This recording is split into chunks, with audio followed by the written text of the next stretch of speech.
I've never told anyone what happened that week. Not the cops, not my family, not even my therapist. I told them it was an attempted mugging. That's easier to explain than what actually happened. The truth is worse.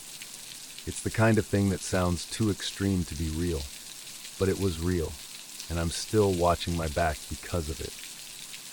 It all started with a busted old laptop I bought at a garage sale. I was driving through a rundown neighborhood on my way to visit a friend when I passed a sign that just said, "Yard sale, cash only."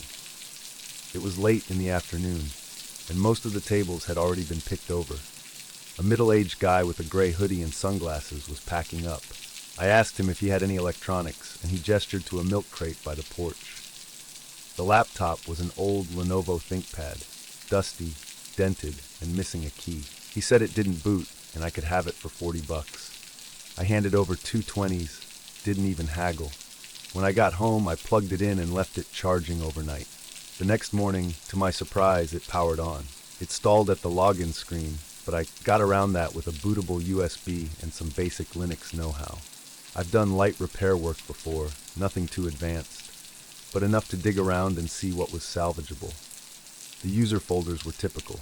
Documents, pictures, downloads, mostly junk, personal photos, school papers, some music.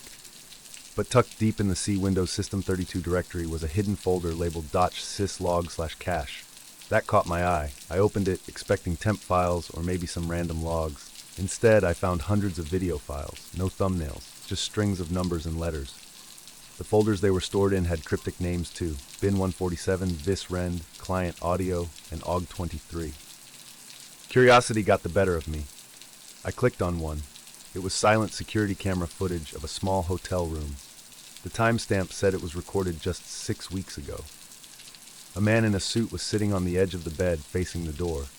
He looked terrified. For 2 minutes, nothing happened. Then 2 masked individuals entered the room. The man stood up and started pleading. The audio was poor, but you could tell he was begging for something, his voice cracking. One of the masked people pulled a black case from under the bed. I shut the video off. I felt sick. I sat there staring at the screen, convincing myself it had to be a prank, a staged short film. But then I clicked on another file. This one was even more disturbing. It looked like a low-res live stream.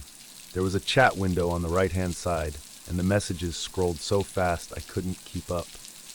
Most of the usernames were gibberish, but I caught phrases like "start the feed," "turn audio on," and "cut the left hand first."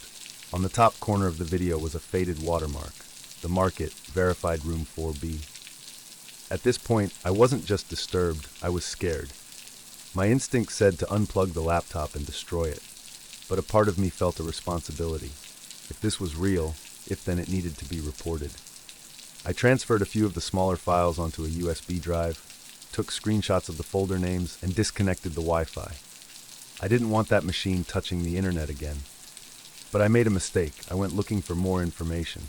I booted into Tor, visited a few dark web message boards, and searched for keywords: the market, verified room 4B, visrend. Most of what I found was dead links or people asking the same questions. But after an hour or so, someone replied to my post on an old hidden forum. No message, just a link. It ended in .onion. I clicked it. The site that loaded was simple. Black background, white text, login screen only. The cursor blinked under a field labeled access key. I didn't have one. I backed out and closed everything. I figured that was the end of... It wasn't. The next morning, the laptop was gone. Nothing else was missing. My wallet, my headphones, my external drive, all untouched. But the laptop, which had been under my desk, was gone. There were no signs of forced entry. Just one thing out of place, a single boot print on my bedroom carpet. It was pointed directly at the desk. That was when I realized this wasn't just some creepy website. I'd poked something real. And now someone knew I had seen it. Still, I didn't call the police. I didn't want to sound like a lunatic trying to explain that I hacked into a stranger's laptop and found a secret video archive of some underground operation. Who would believe that? Instead, I used a burner email and submitted an anonymous tip to the FBI's cybercrime division. I included a few screenshots, a short video clip, and my Proton mail address. 2 days later, I got a reply. But it wasn't from the FBI. The sender's address was a string of random characters. The message had no subject line. The body contained one sentence. You were warned not to enter verified domains without keys. That was it. Then the email disappeared. It was gone from my inbox. Even the sent folder didn't show it, just vanished. That night, around 3 a.m., I heard someone outside my apartment. Not walking by, standing there. I turned off my lights and crept to the peephole. Nobody was visible, but I could hear the sound of an electronic hum, like a phone vibrating on a hard surface.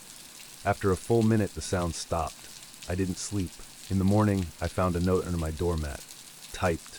One word, stop. I panicked. I packed a bag and drove to a motel an hour away. Paid in cash. Used no cards. Left my phone turned off. I stayed there for 3 nights, hoping it would blow over. On the second night, the fire alarm went off at 2:45 a.m. Everyone filed out into the parking lot. It was cold. I had my backpack with me. When we were cleared to go back in, I immediately checked my room. Everything looked fine, except for the USB. I had hidden it in the mini fridge, wrapped in a sock under the cans. Now it was sitting on the pillow of my bed. They wanted me to know they'd been in my room. Again, that was the moment everything snapped into place. This wasn't just some low-level trafficking ring. This was something deeply embedded, a network, a system. These people weren't just online, they had reach, real-world access, surveillance, power. I destroyed the USB that night, burned my password notes, wiped every drive, factory reset my phone, changed every account I had. I even shaved off my beard, changed my hairstyle, and left town for 3 months. I never logged into Tor again. I never received another message. But to this day, I don't trust digital privacy. I tape over my webcam. I rotate VPNs. I check my doors 5 times a night. I keep a packed bag under my bed. I don't know who they were. I don't know why that laptop ended up at that yard sale or if it was even a real sale at all. I went back once, weeks later, and the house was empty, for sale. According to the neighbor I talked to, the previous owner had moved suddenly. No forwarding info, no trace. There was one more thing. About 6 months later, I received a manila envelope in the mail, no return address. Inside was a single photograph. It was me, standing in the motel parking lot that night, looking up at the fire alarm, blurry, but unmistakably me. Nothing was written on it. I still have it, tucked inside a locked box, wrapped in plastic. Sometimes I dream that I wake up and see someone standing in my doorway holding that laptop. I know it's irrational, but part of me wonders if I was chosen, if it was a test, if I passed or failed. All I know is this: if you ever find something on the dark web that doesn't feel right, trust that feeling. Back out immediately. Don't download anything. Don't ask questions. Don't dig, because the people behind it, they're not just watching, they're waiting.